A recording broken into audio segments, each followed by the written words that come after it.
There are no forests on Earth. When you read this headline out loud, even with the exclamation mark at the end, every sensible person will say that I'm out of my mind, and you will want to show me tons of photos with images of forests. I want you to believe that this is another trick. They make us think that this is a forest, when you actually are looking at 30-meter bushes. This is total bullshit and nonsense, you will say to me. Of course we know what forests look like, because we've all walked in them. Well, I expect that's how you will react, and that's fair. But after watching this video, its headline won't seem so strange to you, because you will reverse your concept of forests by 360 degrees. And now, first things first. We will begin with a well-known picture.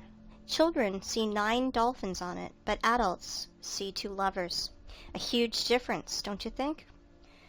Try to see dolphins on it and see how hard it is. Feminine fruities just won't transform into dolphins for most adults. And that's funny because it's the opposite for kids. There is only one picture, but we see it completely differently. What is more, children and adults can't exchange perceptions. Why is this the case? It is simple. Eyes see the way the Matrix ordered them to, but that's not the way the real world looks. Our eyes become traitors over time. We were blinded while in childhood. The outward world is quite different. We see things through a prism of habit and experience. And this prism distorts everything completely. At 30 years of age, this prism works to protect your mind. And at 40, you could go crazy without this prism. Do you think I'm exaggerating? Look at this photo. I'm claiming that it is from a mesa that was formed from a magmatic melt from the Earth's depths about 200 million years ago. You think I'm out of my mind? Maybe you're out of your mind. You will understand soon. We'll come back to this plot of grass later. For now, remember how we bumped into this old stump. Sometimes humans even try to take photos trying to hug the unhuggable trunk of a tree. But really, think about it. Old trees are a rarity. They are all registered, they are tracked, and are being kept in reserves, like memorials of nature. There is an uproar on the internet about forests. Why all forests in the earth, even in Siberia, are not older than 200 years old? Where are all the giants? It is right that the people are in an uproar about it, but I want to look at the problem from another angle, from the side of the Earth's poles. The thing is that even Soviet biologists found strangeness in the poles, and unnatural amounts of water kept in the ice and snow. And there's an unnatural percentage of carbon dioxide in the world's oceans. This abnormal concentration tells us exactly about a worldwide fire of the past.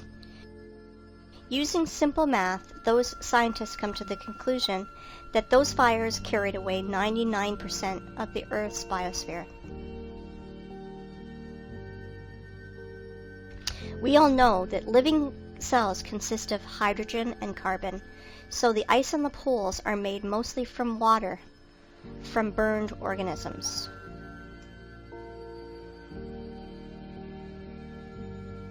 And now, think about this number, 99%.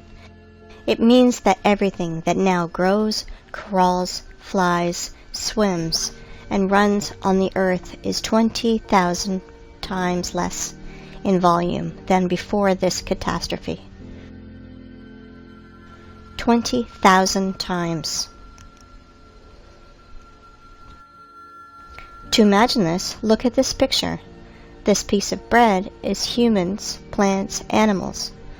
Just this pathetic small piece of bread on this large transport truck represents Earth's biosphere before those times. I hope you understand that today's myth of overpopulation is just pure hoax and nonsense. 100%. But here's the problem. Biologists divided this number between all the continents and only calculated into this figure the dry land, not all the ice and snow that is on the Earth. And there's a lot of snow and ice. Fact is fact. But as always, illumination can come suddenly, and stereotypical thinking is to blame. 30-meter tall forests are like a virus that takes over both our brains and especially the brains of biologists, which prevent us from finding a solution to this problem. If plants can't fit broadwise, then we should fit them upwards, and then it should make sense. In this new theory, hypothetical forests of unthinkable height were drawn. And here's the thing. We found these old photos. This is the vandalous felling of the sequoias in the California redwood between 1880 and 1920. These trees miraculously survived the planet's bombardment in 1816. Just imagine how many years this tree needs to grow to these sizes. Then these terrible men come with saws and axes. 1, 2, and no more tree. In proportion of this tree, we can see a rule. The diameter of the stump is 3 times bigger than the woodcutter's or feller's growth. Let's look at this formula. You just think about it. You are entering a forest that is not usually 30 meters, but 100 meters. Here are your fairy forests from fairy tales and books. Forests that are lost because of such barbarians. I understand that they are just wage workers, and they must feed their families, that this is just an order from above. But if every single woodcutter refused to carry out these criminal orders, all the forests would be saved, because their demon bosses are too arrogant to do it with their own hands. And that is why I will send these merry woodcutters' defenders to a well-known place. Look at this photo carefully. They look like satanic bacterias that want to kill the forest organism. For those who think that trees were killed just because of wood materials, I want to dispel your claims. Trees are energy generators. They produce constant electricity, oxygen from photosynthesis, food. They have a root network and are programmed to exchange data. Our ancestry had a theory that trees are programmed to keep data from everything on the planet and save it in their information portal in their carbon fibers. I do not know the reason, but some sequoias that these vandals left alive even put a fence around it and called it a wildlife sanctuary. Of course, park guides will tell you tales from the crypt. How in the stupid Zoic era, stupid sores scratched their booty on the old sequoias of California. Let's summarize everything. Remains of the giant trees of the past are found, and homeless ice and snow of the poles took their place in the mosaic. It seems like everything is clear, but it is not. Nothing is so simple. If we take myths and legends of all nations, you can find lots of stories about people, animals, and plants morphing into stone. This is normal because paleontologists all over the world dig petrified fossils of humans, animals, and plants. There are so many of them that old museums are overfilled with petrified fossils of clovers, frogs, lizards, pieces of dinosaurs, and so on. Frogs and clovers are fine, but what about the forests? Guys, where are the trees? Old sequoias of California do not fit here because they are made of carbon. It means they are not related to the silicon era. Why do I know this? First off, they were cut and sawed by standard instruments. All axes and saws would break if they had to cut silicon. So where are the silicon trees, if those giants from carbon are not related to the silicon era? Guess what? They were found. Guess where? In the same North America, in Arizona to be precise. Ah, this zone of the Aryans. There are so many things going on there. The giant quarry that is now called the Grand Canyon. Like one person under the nickname Wake Up Human said, it is an apogee of the cynicism to name quarry waste as a national park. It is not a national park. It is just a quarry. And think what the ancient Russian word's root kolo is doing in the opposite part of the world. And the root ra, I won't even mention. Here is the city of Aryans, from which left only the vortex that made Hooligan meteorite 50,000 years ago. That's how Wikipedia is telling us this total bullshit.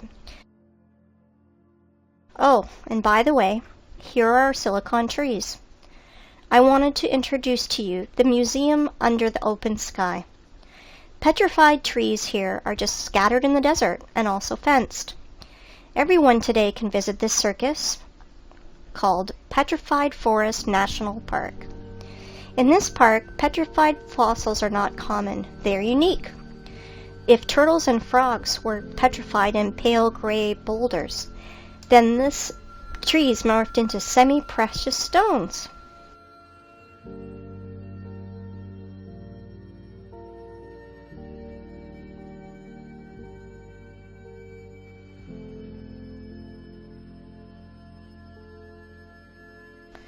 Beautiful stones, aren't they? It is time to take stock. All our forests are young and do not grow higher than 30 meters. Remains of fairy forests were found in the sequoias of California, and biologists put poles of ice and snow in its place. We found petrified fossils of the silicon era and trees from precious gems. Now everything fits together, right? Or no? In a perfect world, everything fits. In our cursed hell, nothing fits. Since that time, when I was a kid and I saw petrified fossils on a TV show, I was tormented by that question. How is it possible for a frog to be morphed into a stone instead of rot like any organic body does? Let's see what Wikipedia tells us. Special rare conditions must be met in order for the fallen stem to be transformed into fossil wood or petrified wood. In general, the fallen plants get buried in an environment free of oxygen, which preserves the organic structure and general appearance. I understand this is dry British humor. If not, I will try to explain. You need some spontaneous disaster. For example, a volcanic eruption, tsunami, clay rain, which would quickly cover the frog and mammoth and make conserves from them, where bacteria won't decompose the corpse to the state of stinking manure. In other words, to make the body petrified, you need to cover or engulf the body and to compact it. According to so-called scientists, the tissue was organic, and then it magically turned into silicon. SiO2. Remember this formula. If you have ever buried your home pets, you can quickly run and dig them out. Your beloved pet is petrified, and you can put his statue on your table. Want to reproach me for such black humor? Redirect that to the official science community, which sells us such bullshit. A dead body has only two options. Dry up like an insect in a piece of amber, or the second option, just simply rot. Organic bodies will never turn into rubble. Never. This absurdity is invented to hide the truth. Magical morphing into stone is a little thing.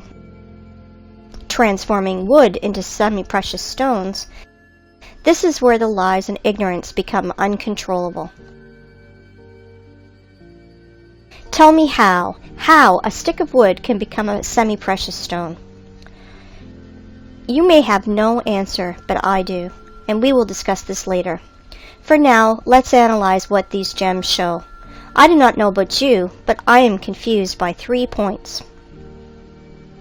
First of all, according to the official story, these trees lost in an unequal battle against a neighbor volcano. Attention, 225 million years ago. But wait, there's more! This wood not only burned in hell's fire, not only rotted into the wet ground, against all the laws of physics, chemistry, and biology, just transmorphed into precious gems. David Copperfield is nervously smoking on the sideline. But this is not the end. Trees are not broken. Trees are sawn into even, accurate pieces. Well, I want to know the name of this brand of chainsaw that Aborigines use for this. I'm joking, of course, but the conclusion is that this is not a museum, but stage theater. These trees were sawn and brought here by someone.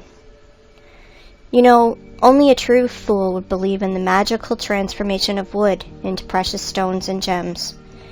Here's another question. For what purpose did they make this circus with all these scattered pieces of silicon life form? And did you pay attention to how small these silicon trees are? They are incomparable, even with the sequoias of California. But this one is simple. They are not trees. They are trees' branches, giant silicon trees. And these trees were so big that American sequoias near them look like sticks near the baobab. And while tourists are freaking out over these precious gems, no one is paying attention to the background, because everything is hidden in plain sight. To understand what I'm talking about, let's return to our favorite plot of grass. And I want to ask you, what do you see? A tree stump in the daisies? But I continue. This is mesa that was formed from the magnetic melt from the Earth's depths about 200 million years ago. Do not believe me? And now? Let me introduce to you, this is Devil's Tower, mesa, or so-called laccolith, that was formed from a magnetic melt from the Earth's depths about 200 million years ago. At least that's what Wikipedia tells us. And billions of people believe that this is mesa, laccolith, or a mountain. Really? Let's come closer to our tree stump to look at his fantastically inexplicable columns. Let's look in the Wikipedia ones again. Igneous rock is formed through the cooling and solidification of magma or lava. Really? What a smart magnetic melt! It's just stood still and froze in the appearance of a perfect hexagonal column for 300 meters in the sky. You can synchronize your instruments with these miraculous columns. Were they squeezed out of cream injector, then tied in a bun like a broom, and then a big giant fan blew near to help the columns to curdle faster? Maybe the columns of Parthenon or Isaac's Cathedral were built in the same way. Gentlemen scientists, are you out of your mind writing this garbage? Humans, are you out of your mind believing this garbage? Claiming that this geometrical masterpiece appeared as the result of a lava fountain is the same bullshit as claiming that a racing car appears on the track because of an explosion at a Ferrari factory. Have you ever seen what a fountain of lava looks like?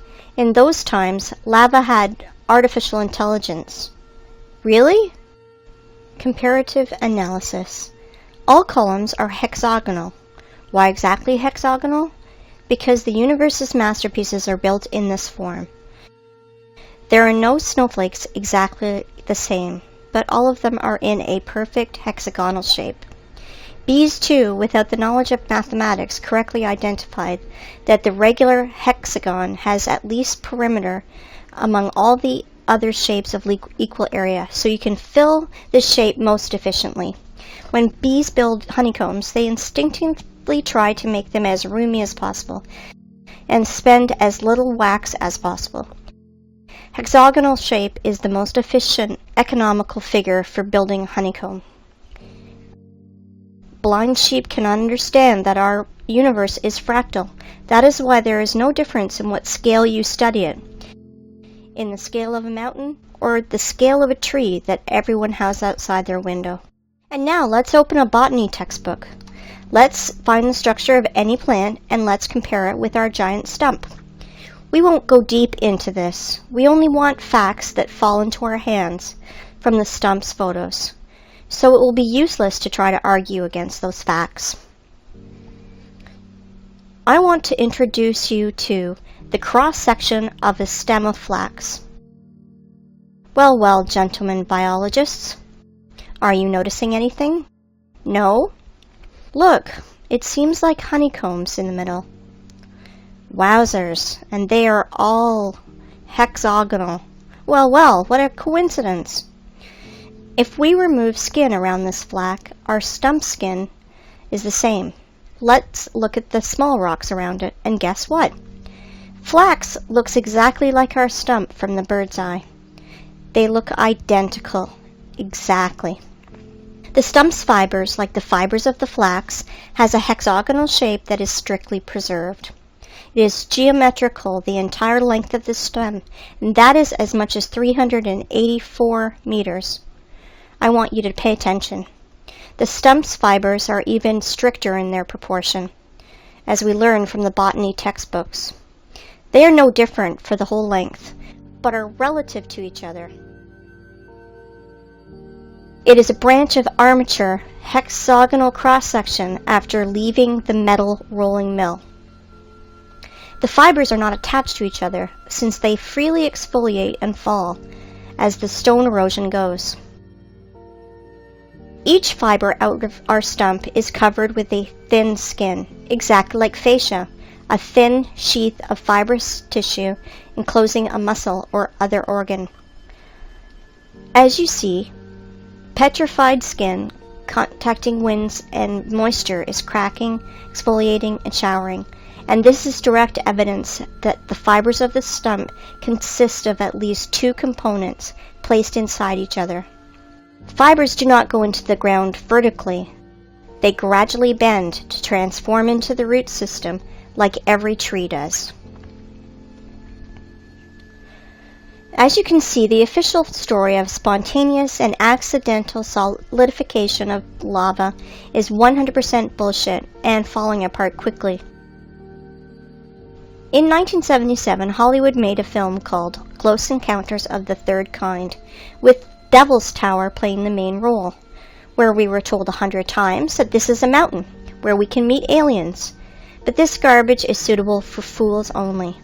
But where were your eyes, gentlemen? Hey, biologists, geologists, paleontologists, are you here? Do you study the world in a welder mask? And now, let's find out the height of the tree, which was a stump one day. Let's use the formula that I mentioned earlier. The diameter of our stump is 300 meters at the base. So if we calculate 300 over 20, we will get the height of, are you ready? 6 kilometers, 19,685 feet. Just think about it. Everything is learned in comparison. I think we can put a big fat dot in here. Devil's Tower is a giant stump of a giant silicon tree with all the attributes of a normal stump that everybody's seen. But we should not underestimate the matrix that keeps all the cattle in the stables. I am sure that after such clear evidence, there will still be deep sleeping people who will ask for more. If you think that that's all my arguments, I want to disappoint you because I have so many trump cards up my sleeve, and I will enjoy every moment that I will throw them on the table. Well, we figured out everything about this stump. Let's move to another one. Yes? And you thought that this was the only one? You just need to remove your blinkers and you will see so much. Let me introduce to you Giant's Causeway in Ireland. Notice something familiar? Take a closer look. Again, hexagonal columns. Wow. If you did not notice the similarity to the Devil's Tower's fibers, you must be 100% blind. This is the same giant stump, but now it did not come out of the ground. This tree grew right on the sea's shore. The Giant's Causeway consists of almost 40,000 columns of such geometrical proportions that all the bees in the world would be jealous. Of course, all nerds declared it to be a national nature reserve. Like I mentioned before, as one person named Wake Up Human said, it is an apogee of the cynicism to name quarry waste as a national park. In which connection is quarry waste here? I will say later, but guess what the official science bleats about this Irish stump? Giant's Causeway is an area of about 40,000 interlocking basalt columns that result of an ancient volcanic eruption. Volcanic eruption! Please tell me how to stay calm and not erupt in a fountain of swear words in the direction of this science society. It is hard, very hard, but I will try because our enemies only want us to do it. I have only 2 questions. First of all, how many years was C.C. Campbell in a coma? And second, why do bees' honeycombs not declared as a result of an ancient volcanic eruption? Because they are not distinguishable at all. It's no less strange why street sidewalk tiles are not declared as a result of an ancient volcanic eruption. Show me a single difference, nerds. And now I'd like you to come back to our old method and compare Giant's Causeway, but this time with real lava. I want you to remind you how lava erupts and flows, and this is how it congeals. And now let's compare Devil's Tower.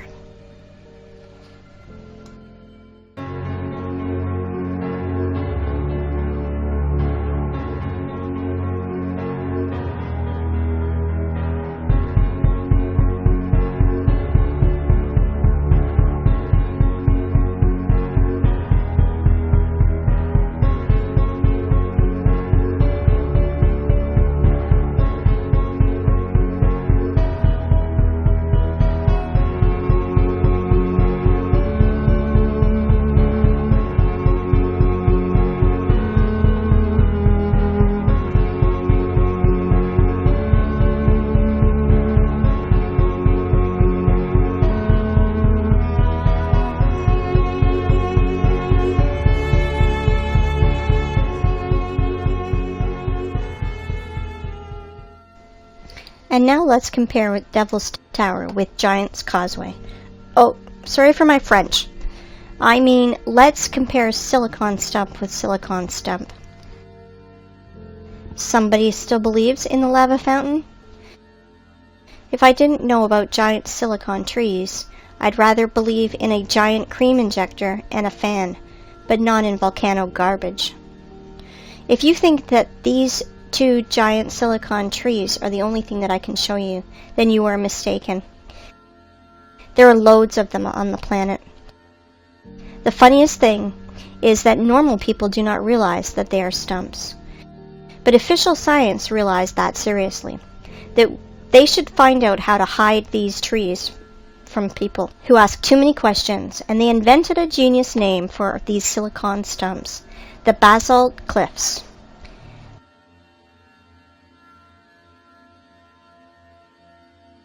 I want you to pay attention to these 2 pictures, where fibers hang from the ceiling. How can volcanic version explain that? Lava was dripping, but its drops did not fall to the ground. The drops stuck by their hexagonal honeycombs to the major neighbor drops, which somehow reached the ground. Look at this picture. Just an everyday photo with this girl. It's good. But the only thing she does not realize is that she's sitting near the stump of a silicon tree. All artifacts are in plain sight, but the prism of the matrix do not allow us to see 9 dolphins. There are tons of silicon stumps in the network. You can research this topic yourself. Google will help you. Let's move forward.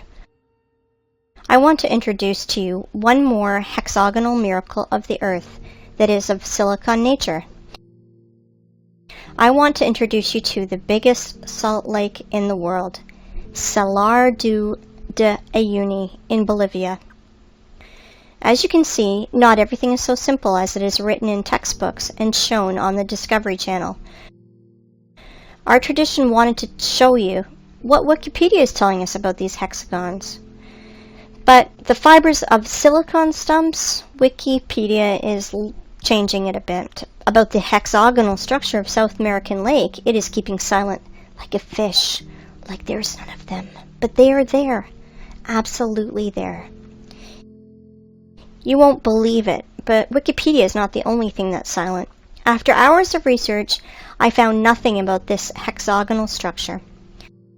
And only in one place I found a single phrase, like, "Look, how interesting this dried and cracked salt." And then I fell into a stupor. First of all, under the blazing sun's rays, every surface cracks like this. But not in hexagonal shape, like honeycombs. Secondly, cracks are deepenings between the fragments of surface, but I see elevations. And this is opposite to the cracks. It looks more like fiber fascia, like the silicon stumps one. And the third thing, why is all the salt surface in exactly a hexagonal shape? If the official story is not a sensible explanation, let me tell you my opinion.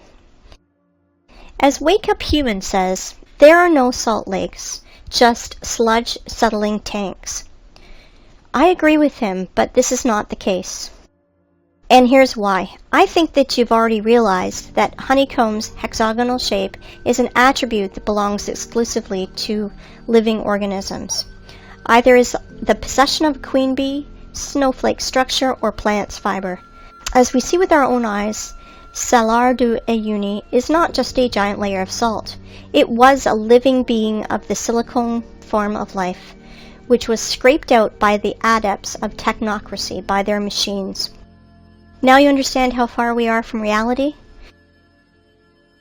If we can't even imagine a giant tree, then how can we imagine a creature from salt, 10,000 kilometers wide? Then the height is impossible to imagine.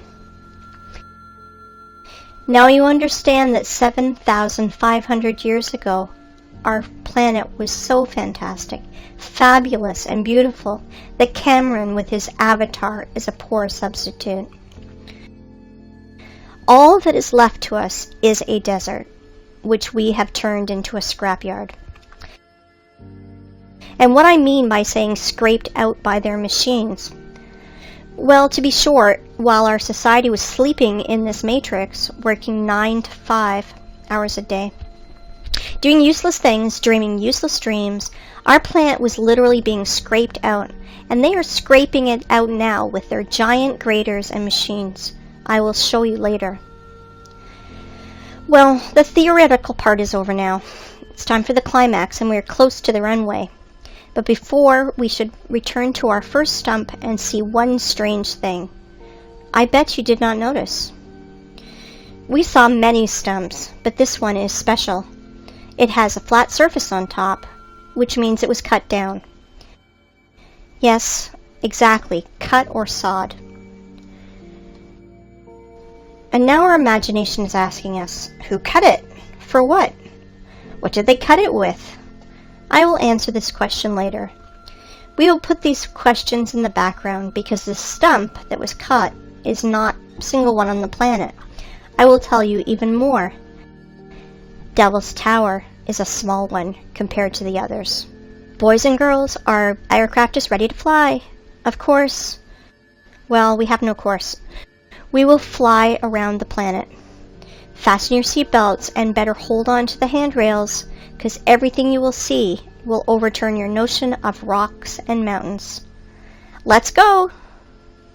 While we're flying, let's play a game. Find 10 differences. Though, there are only 2 differences: material and size.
These stumps are sticking out everywhere on the whole planet. There are hundreds of them. Scientists call them mesas, which means table in Spanish, because they have a flat peak, flat as a table. Well, cool, stumps. And now let's remember the beginning of our conversation. We thought we saw forests, and even walked in them. So what does it matter if they are only 30 meters high? Is there a difference? We're pleased with the one we have left. We enjoy its beauty. We are accustomed to these forests, so we don't need another. Then we discovered that the old forest was preserved in the U.S., which is described in fairy tales and myths, giant 100-meter sequoias. This is the picture our mind draws when we hear the words fairy forest. Let's think about the sequoias in California and the prism of matrix forces, otherwise our mind's protectors will melt, because Devil's Tower is actually a 6-kilometer high tree. But realize that Devil's Tower is a young plant compared to other trees on our planet. For example, this mountain in Cape Town in Africa is really impressive. This plateau is 3 kilometers in diameter. If we multiply 3 by 20, we will get a tree of 60 kilometers high. Do you have any clue how big its branches are? On one of the branches, you could easily place a huge residential area with all the shopping malls, schools, and parks. Just imagine how huge it is.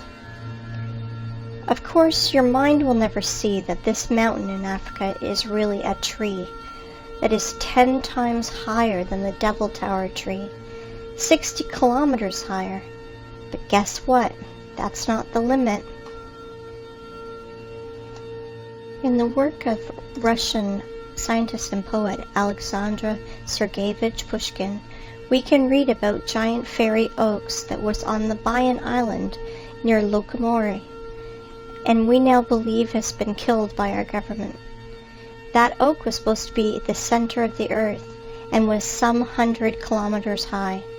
Not sure how high, but for sure higher than the Cape Town one. This oak was the biggest plant on earth. Remember in the beginning I mentioned our prism of the mind that helps to preserve it but distorts reality? Ask any person to show you trees on the right photo, and he will immediately put his finger on the green on the ground. Without noticing that it's only pathetic bushes, it looks more like moss in comparison to this size. But definitely not a forest.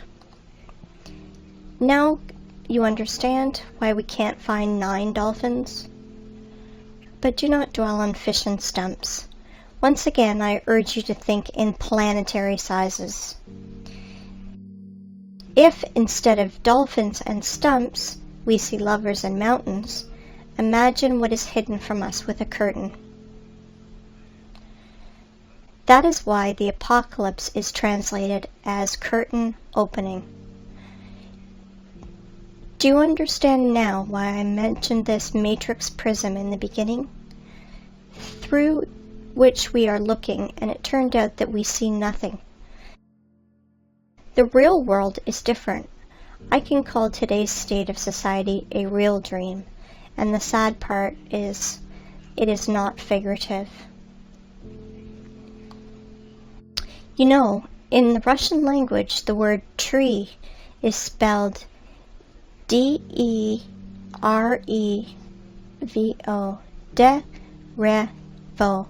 The word ancient tree is spelled D-re-vo, and the word ancient trees is spelled de-re-nost.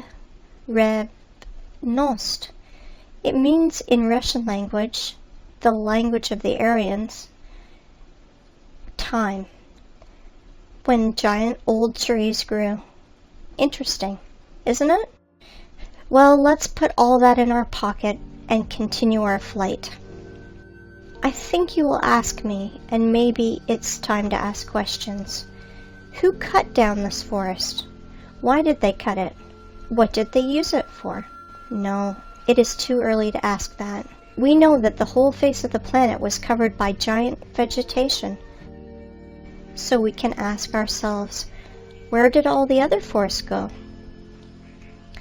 The thing is that this so-called mesa are just single ones, because only the best were chosen for cutting. Whole other forests of the planet were laid down by blast waves. We reviewed only stumps with flat peaks. Does anyone remember how not cut but actually broken trees look like? I will remind you. Understand my hint? Let's play the game again. Find 10 differences.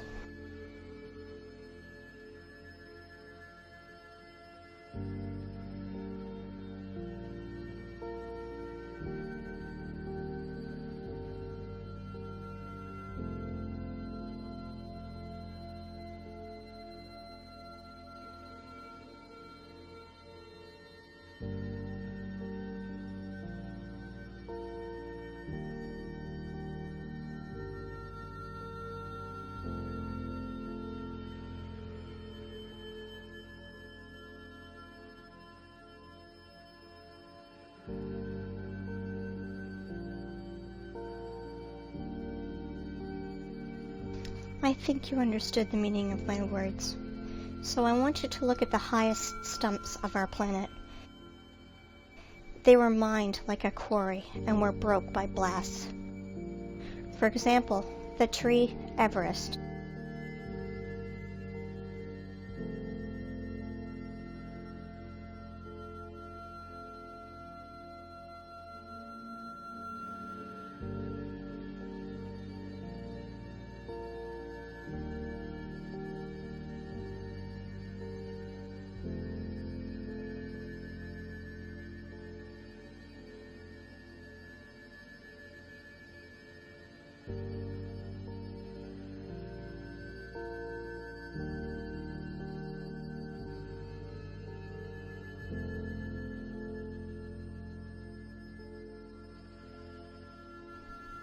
Have you already guessed? There are no such things as rocks on our planet. They are all just pieces of broken stumps. You can look at millions of photos, but the only thing that you will find is corpses of our true environment. How official science explains our origin of rocks, I think you guessed too. Now you understand why we are so charmed by rock? Why are all elite properties placed between rocks? Why the most clean materials for construction are pieces of rock? Because even if they are dead, they still emit powerful energy for us, mortal carbon human beings. Stone is a bridge between silicon and carbon life forms. And now, the important thing you must learn is how to distinguish rocks from mountains. They are completely different things. Rocks consist of solid pieces of ragged stone with fragments of fibers that reach to the sky. But mountain is just a pile of loose waste, which were brought on by giant machines. It has almost perfect cone shape, like every loose structure does. Sometimes those piles have chemical wastes inside, and sometimes those wastes react with each other, and sometimes they burn, and sometimes explode. And then nerds in white coats scream that they invented a new volcano, and will immediately tell you stories from the crypt. How 200 million years ago this volcano formed those silicon stumps, and explain the origin of our streets' sidewalk tiles as a result of an ancient volcanic eruption. That is why there's no such thing as volcanoes, rocks, and mountains on our planet. You can throw out these terms from your vocabulary. Okay, let's fly further. So, from our window you saw that absolutely all the rocks on our planet are just corpses of the silicon form of life. They are all fallen trees, you want to ask? No, not all of them have hexagonal structure like the Devil's Tower. Some of these rocks have lamellar structure or spongy structure, like our mushrooms do. Like liver is different from our heart or our lung, so our ancient world was so diverse that we can't identify or even imagine lots of species. Let me introduce this theme was covered in detail by Pavel Ulyanov. His YouTube name is Wake Up Humans. He did revolutionary work in the theme of geology and bucket wheel excavations work. Let me introduce to you this giant cuttlefish, which is a Badger 288, one of the world's biggest rotor excavators.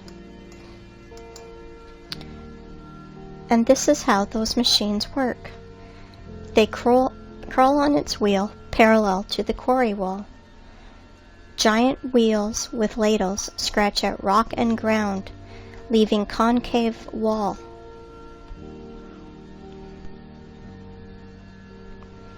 Geologists must be hypnotized in schools while they are students, because why else would they call quarry waste miracle of nature? Like, for example, this cliff in Australia. Want to laugh? If you do not believe in the idiocy of this last stage, just Google wave rock and check the official explanation. 100% unbelievable how people buy into this. Some people will ask which stone was part of the living plant and which not. I want to tell you that at least 7,500 years ago, there were no such things as stones. Everything you find now was part of our ecosystem. But then people said they want to be gods themselves, and they screwed everything up.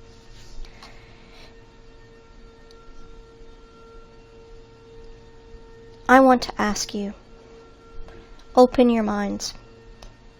They live, we sleep. But they not only live, they're also killing our planet.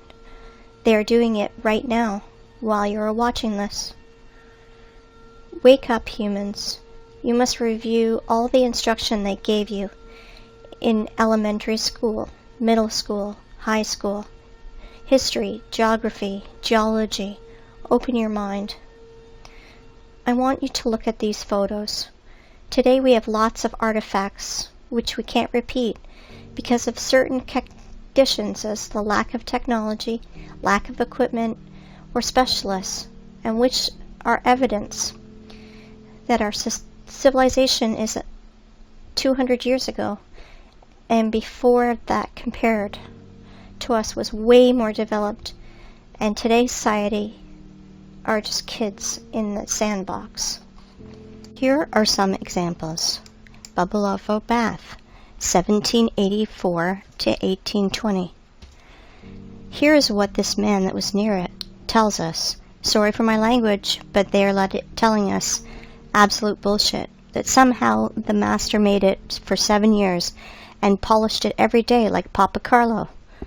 Absolute bullshit. With all my responsibility as a lathe man of 5th level, I declare that this is machine precision. Concave and convex surfaces of this bath, strictly precise, circle on the whole diameter, very accurate spherical surface in the lower part of the bath. Inside the bath on the bottom, the same super accurate concavity of the whole diameter. This product is impossible to do manually, especially to polish. I have the impression that it only yesterday got out of the machine. And the polish is like from Isaac's castle columns. It's impossible to do without high-class and high-speed polishing and grinding instruments. Next one, Alexandrian column, 1834. Weight is 600 tons, 27 meters high, granite. Impossible to do manually without turning this on a lathe machine. This column has the shape of antithesis. It's simply impossible to do manually. Third, Peru Ollantaytambo. Polygonal docking of blocks. Weight is 40 to 120 tons. The level of adjustment you can see for yourself. Blocks are aligned in 3 dimensions. Capella San Severo. Made from a single piece of marble. This is impossible to do without an advanced CNC machine. For the last 50 years, there was nothing even close to the complexity of this execution. Nothing has been done by any sculptor, even with the advanced CNC machine. Marble tombstone on the monumental cemetery Strangolano Museum in Genoa. 6. Stone bridges in Sevastopol. Each polygonal stone of the bridge is essentially a single sculpture, an example of modern work. The stone on the left. By today's standards, it is considered quite acceptable. All cities on this planet were built of stone in the antique style, with pre-designed layouts of streets, avenues, embankments, and so on. All cities had a stone bastion wall, the construction volume which is often equal to the construction volume of the whole city. Somewhere between 1780 and 1815 we experienced nuclear war. And it is likely not the first time in the world, which resulted in a nuclear winter in 1816. A year without summer. The Anglo-Saxons called it 1800 and froze to death. Here are some screenshots from Google Earth. Photos of nuclear craters in the territories such as Belarus. Such craters are easy to find. White traces around craters are broken limestone, the basic material of that time. To visualize the damage search in Google, Google Roger Fenton Crimea or James Robertson Crimea and see the pictures. And you will see the photos of these first war photographers that were sent to Crimea in 1853 after the nuclear war to take pictures of the siege of Sevastopol. Compare vegetation then and today. This is an example of a photo of Sevastopol by Fenton. Until the 18th century, houses were built entirely of limestone. For cutting yews were used advanced machines to make perfect parallelepipeds. Here are some photos of a house in Crimea. All houses in all cities of old USSR are covered in clay for 3 or 4 meters. All houses that are deep in the ground for 3 to 4 meters and have such good quality. It takes 200 years, and during the Soviet era, such masonry of limestone is considered to be very good. This is Eski Kermen. Illiterate guides will tell you that this is one of the cave cities of Crimea, where people lived. And when I asked about this track, I was told that this track was done by cartwheels of local nobility. And this is another so-called cave city of Crimea. And this is a modern quarry where limestone is mined. This photo is made before the revolution of 1917.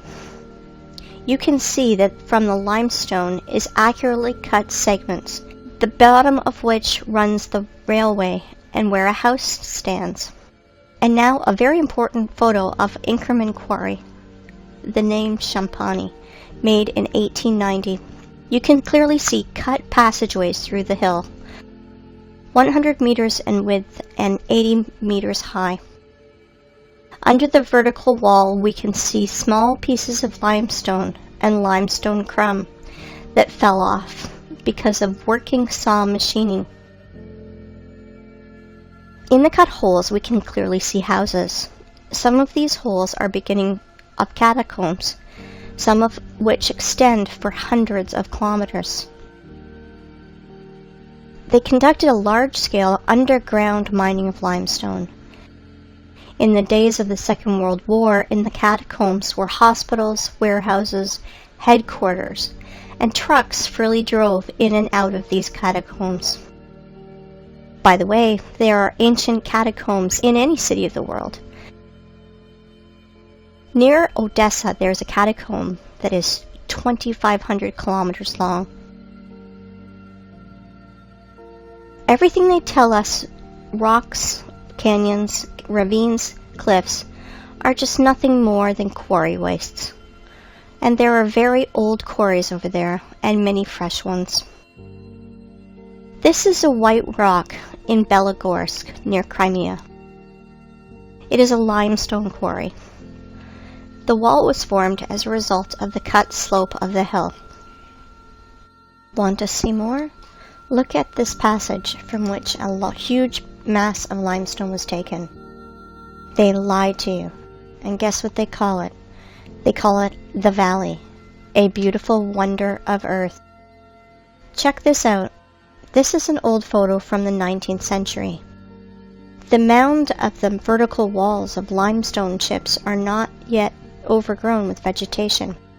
This is an old painting from the year 1855. We can see ancient giant quarry wastes in the background.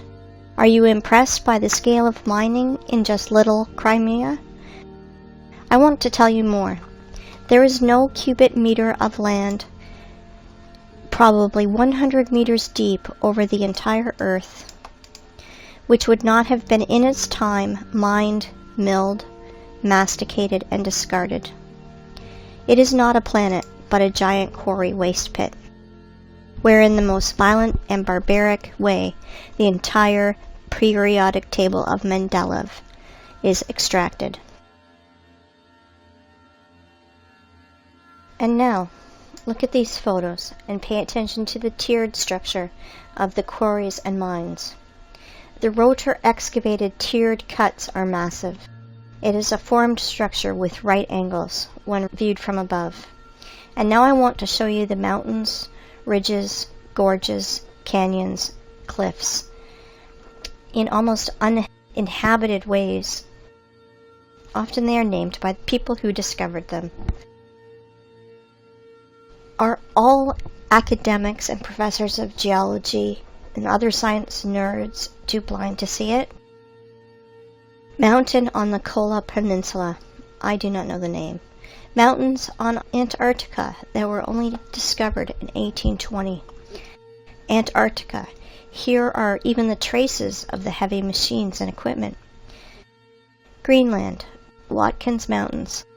Look at the scale of the mining. Greenland. The flight from Frankfurt to Los Angeles. Gunbjorn. The highest mountain in Greenland. 3,700 meters. No problem. Almost completely gutted. Svalbard, Norway. Aurora Borealis in the background of quarry waste. Antarctica, Transarctic Mountains. At the foot, the traces of machines are still visible. Antarctica, Transarctic Mountains. Quarry systems. Pay attention to the background. Mount Kailash, Tibet. The height is 6,638 meters. Have you ever seen in our time heavy mining equipment that's raised to such heights? Goblin Valley State Park, Utah, USA. Gloss Mountain State Park, Oklahoma, USA. Grand Canyon, Arizona, USA. It's just a giant quarry waste, gutted territory. Millions of tourists think that they are looking at a miracle of the world because they were told so. Quarry, Grand Canyon, Arizona, USA. Nowhere can we find traces of water erosion, only the shock explosive impacts on the silicon vegetation. Quarry, Rock Spitzberg. Quarry, Grand Canyon. The cut of the stone with a circular saw. Quarry in Australia, Blue Mountains. Blue Mountains from another angle. Blue Mountains, the vertical wall. Compare it with the marble quarry in the Alps. Marble mining in the Alps. Giant quarry, do not know where. This photo is offered as wallpaper on your desktop across the internet. Caprock Canyons State Park, Texas. Again, a national park created from exhausted quarry wastes in the USA. In some quarry wastes where there is a lot of moisture, people do farming. Banao rice terraces. Again, Banao rice terraces. And this is Canyon de Chelly Nation Monument, USA. The saws apparently did tunneling. The so-called Painted Hills in Oregon. Mountains Ravine, South Africa. Orange River and Mountains. Timna National Park in Israel, just a quarry. Quarry, Green Canyon in China. Flooded quarry, Charak Reservoir in Uzbekistan. Flooded quarry, another angle. As you can see, there are no natural rocks, mountains, cliffs, and gorges on this planet. You know, while people argue on the internet how flat the Earth is, like a pancake, or maybe a little concave, our masters are literally devouring our home and turning into a desert and a scrapyard. Guess what? It appears there are quarries on our planet the size of several countries. For example, in Tajikistan, Afghanistan, Uzbekistan, Turkmenistan, Kazakhstan, and Iran, there is almost no soil in these parts of the country, because a 100-meter layer of soil and all living things on it was removed. It looks like the Ural Sea and the Caspian Sea are just giant flooded quarries. Yes, all areas in the world that is painted yellow on Google Maps are the bottom of quarry wastes. Uzgurt Plateau. In the middle of the picture is a group of cars. If you fill this quarry with a layer of water 1,500 meters high, you will get an analogy of the Sea of Azov. And this is the Sea of Azov, flooded old quarry. The bottom is as smooth as a table on which rotor excavators rolled. The maximum depth is 15 meters.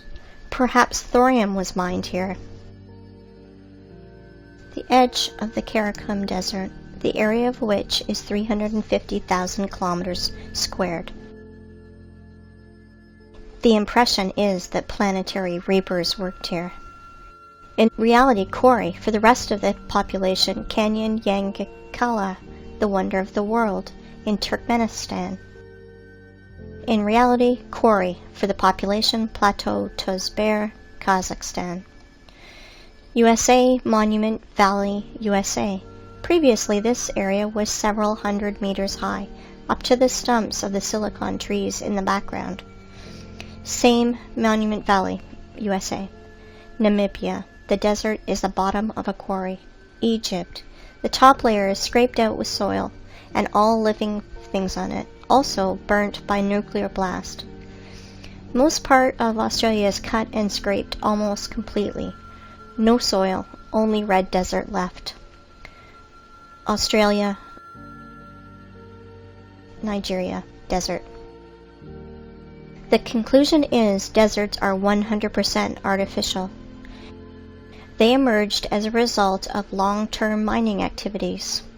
Even more, you can easily safely replace the words canyons, gorges, rocks, ravines, plateaus, mountain lake, and just simple lake in your vocabulary to the words quarry, mine, flooded quarry, flooded mine.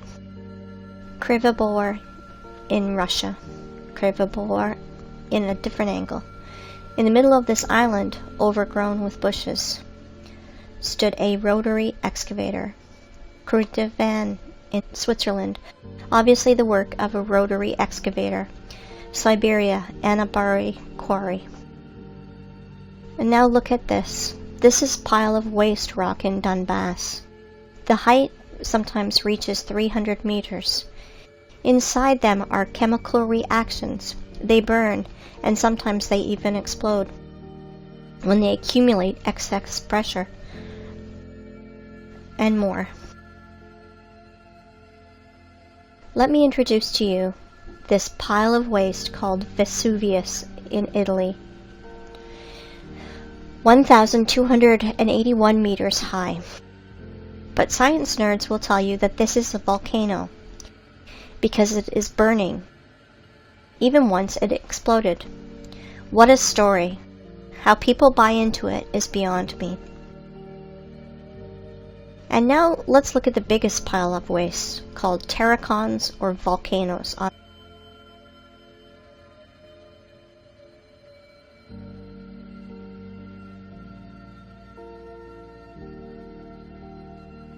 This is terracon in Fujiyama in Japan. People, if you think that our masters lie to you, you are still sleeping. If you think that the earth is flat, you are half awakened. We are on a desert and a giant quarry that we are turning into a scrapyard. Since we can trust no one, maybe it's time we think for ourselves. Really think about what you've been told your whole life and question everything.